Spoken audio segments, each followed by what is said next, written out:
Lesson 9-4 deals with accounting for the cash payments. And what we're going to do is record cash payments using a cash payments journal. And we're also going to record replenishing penny cash fund. A cash payments journal is a special journal used to record only cash payment transactions. Only those columns needed to record cash payments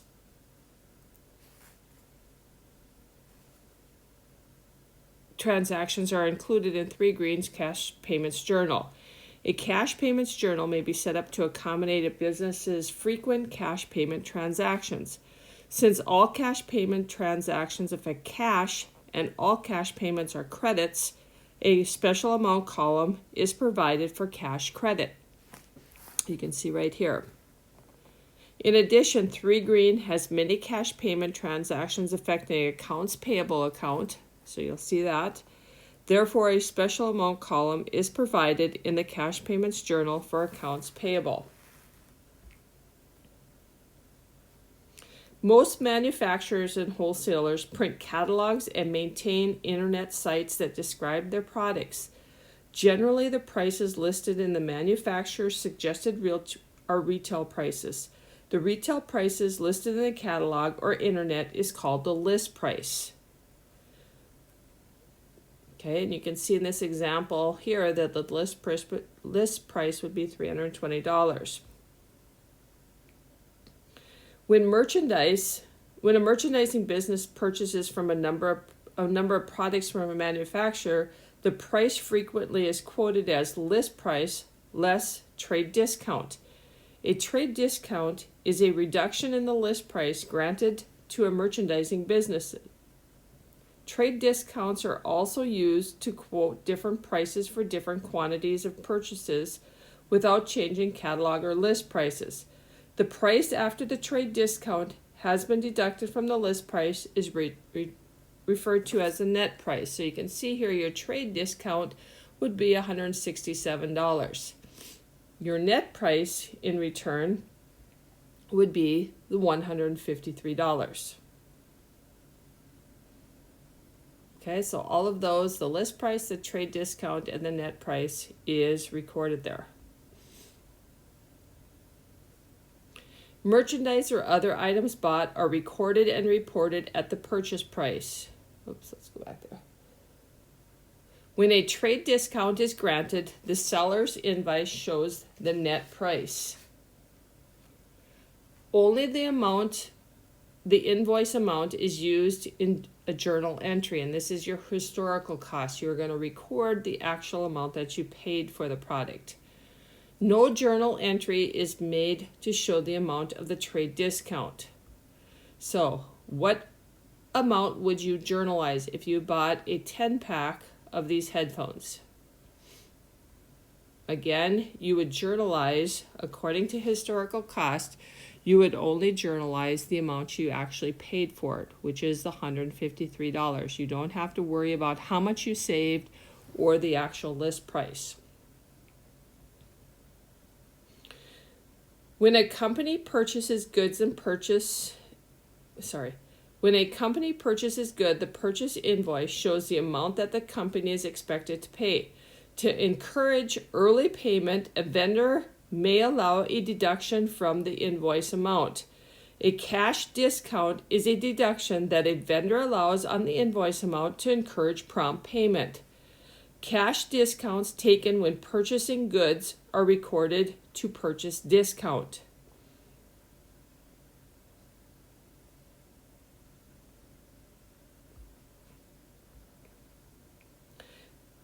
Taking cash discounts reduces the company's cost of merchandise. 3 Green uses a cash payments journal with a purchase discount credit column because it often takes cash discounts. So that's that account in there. A journal amount column that is not headed with an account title is called a general amount column. 3 Green's Cash Payments Journal has a general debit and credit column for cash payment transactions that do not occur often. Monthly rent would be an example of this one. All cash payments made by 3 Greens are recorded in a cash payment journal. The source document for most cash payments is a check issued. A few payments, such as bank service charges, are made with a direct withdrawal from the company's bank. For payments not using a check, the source document is a memorandum. Most of 3 Green's cash payments are paid by cash to vendors. Cash payments of an expense. So we're going to start taking a look at some of the transactions and how they are recorded in your cash payments journal. And you'll see that it is familiar because we did a lot of the same things in our general journal. We're just going to use a specific journal called the cash payments journal. 3 Greens usually pays for an expense at the time of the transaction occurred. This cash payment increases the advertising expense balance and decreases the balance in cash. For example, wrote a check for advertising. Remember, our advertising is going to go up, our advertising expense, and our cash is going to go down. So to record that in your journal, again, you write the date, the account title, check number, and again, we don't have to write C because if you look at the column, it says check number, so we don't have to include the C for the check. We just know it is $6.89. And then we will write our debit amount in our general and our credit amount in the cash credit column. And again, this looks familiar. It's just a little bit different journal setup. Again, we have a general debit and a cash credit. Our second one, you're familiar with this one. We bought supplies for cash. Again, 3 Green buys supplies for use in the business, and it's not recorded in the purchase. We're recording it in our supplies because we are going to consume it within our business. For example, we might use computer paper, toner, different things like that within our supplies. So if you look at this transaction, wrote a check to Wells Office Supply for store supplies. Our supplies is going to go up and our cash is going to go down. Again, to record that in our journal, the date, account title, check number, debit, and cash credit. And again, this should be familiar to you. It's just a little different setup in our cash payments journal. Cash payments for purchase. This would be a different one for us, because we haven't used purchases before, but a business usually purchases merchandise on account. However, vendors may choose not to extend credit to all its customers. Businesses not offered credit must pay the vendor before the merchandise is shipped or delivered. So example, purchase merchandise from Polar Refrigeration for cash. Okay, our purchases, remember it has a normal debit balance. So we've increased the total amount of purchases we've had, and we're going to decrease our cash.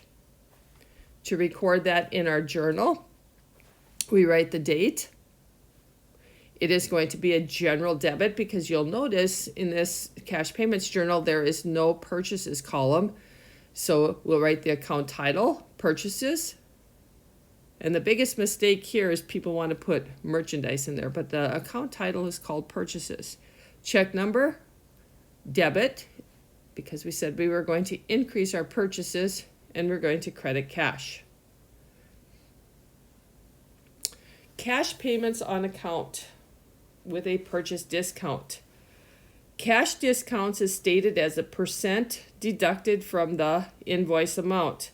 For example, 210 and 30 is a common term of sales, which is read 210 and 30. That's how you read it. When you look at this is how it is said.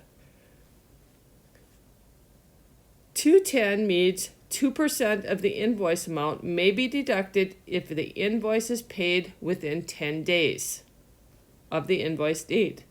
The period of time which a customer may take a cash discount is called the discount period. Net 30 means that the total invoice amount must be paid within 30 days. So again, the number that's here is the percent and the number of days, and this encourages prompt payment. They want people to pay their bills early, so they're willing to give them a 2% discount.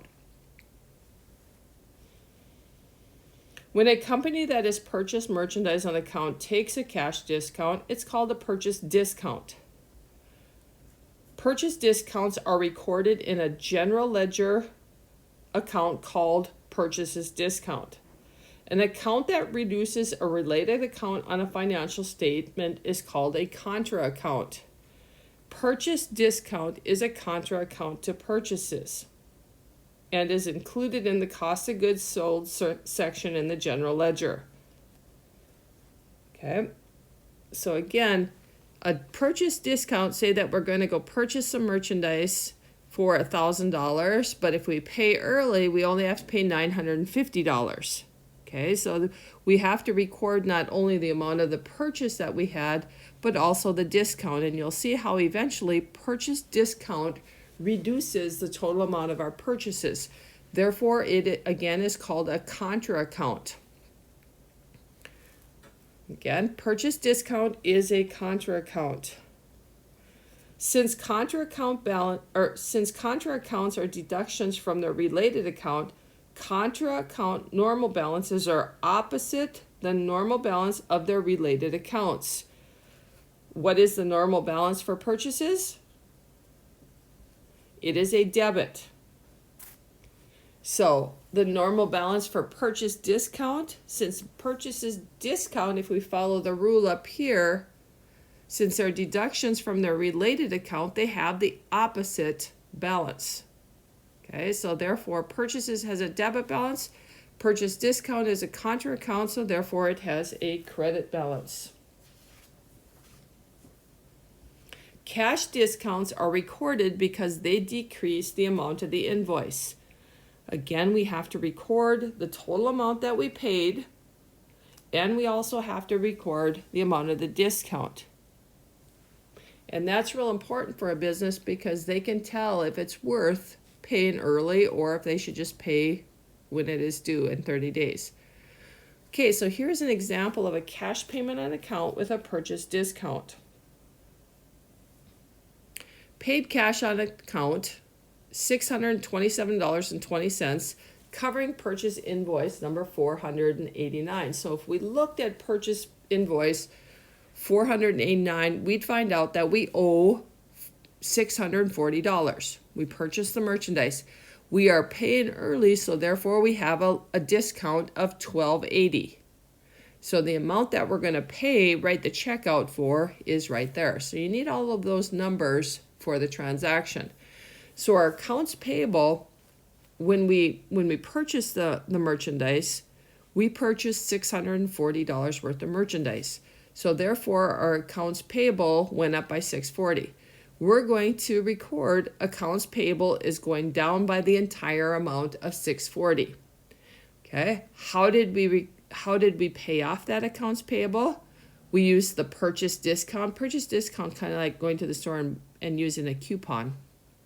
Our purchase discount is going to go up the total amount that we have in our purchase discount, and our cash is going down. Okay, so if you add the amount of cash that you paid and the discount, that would be the total amount you owe to your accounts payable. So to record that in your journal, the date, the vendor name, check number. Okay, we have accounts payable, debit, so we're going to use this column right here. We have a purchase discount, credit, so we're going to use that amount. And we have a cash credit. Okay, so again, we're reducing the total amount that we owe the electric company, and we're paying it through a discount and our cash credit. Cash payments on account without a purchase discount. Many vendors do not offer cash discounts. Sometimes a business does not have the cash available to take advantage of cash discount. So you either don't want to pay early or your vendor does not allow purchase discounts. So again, you write out a check for $2,512 covering purchase invoice. So again, when you see something like this covering purchase invoice number, it's just a cross reference that you would look back to make sure that's what you owe, and then you're going to pay it. So your accounts payable again is going to go down, and this is a lot like what we've done before. Our accounts payable is going down and our cash is going down. To record that in our cash payments journal, we write the date, the vendor, the name, the check number. You have to use the specific accounts payable column. And again, remember, you don't have to write AP up here. And your cash credit. Recording credit card fees. 3 Greens Bank charges a fee for processing its credit card sales. The fee is typically a % of the amount charged. 3 Green periodically analyzes its checking account activity for records and recent credit card fees deducted from its bank account. Any direct withdrawal from a bank account is recorded in the cash payments journal. The source document is a memorandum because they do not have to write out a check. It is automatically deducted from their account. So our credit card fee expense is going up and our cash is going down. So we're paying cash for a credit card fee and it's taken automatically out of our bank account, so we do not have to write out a check. It's a memorandum. So to record that in our journal, the date, our account title, memo number, and again we have to write M in front of this one because it is not a check. It will be a credit card fee expense, so it'll be a general debit, cash credit. And the last transaction for your for your cash payments journal is the petty cash fund, replenishing the petty cash. Remember, we talked about petty cash in an earlier chapter. In this chapter, it was shown that a petty cash report is used to determine the amount of cash needed to replenish petty cash fund, and we filled out one of these reports before.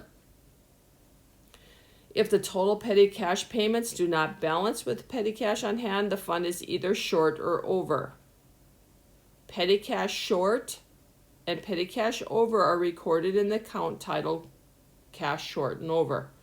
The account is a temporary account, remember? At the end of the fiscal period, cash short and over is closed to our income summary. Remember that cash short and over can either be a debit or a credit. Just depends what's happening there. Okay, so we're going to take the information that we have here and record it into our journal. We can see that we had advertising, supplies, and miscellaneous. We also had a number here, 31 cents, and since it's in parentheses, it was over. Okay, so if it's over, it has a normal credit balance because it's like increasing revenue. Okay, so we're going to write the date. Again, the date comes from right up here. We will list our accounts. The accounts here plus our cash short and over. We'll write the check number to replenish. We're going to write our accounts that were affected, our cash short and over, and the total amount of our payment. So again, it would be right down there, our total cash payments.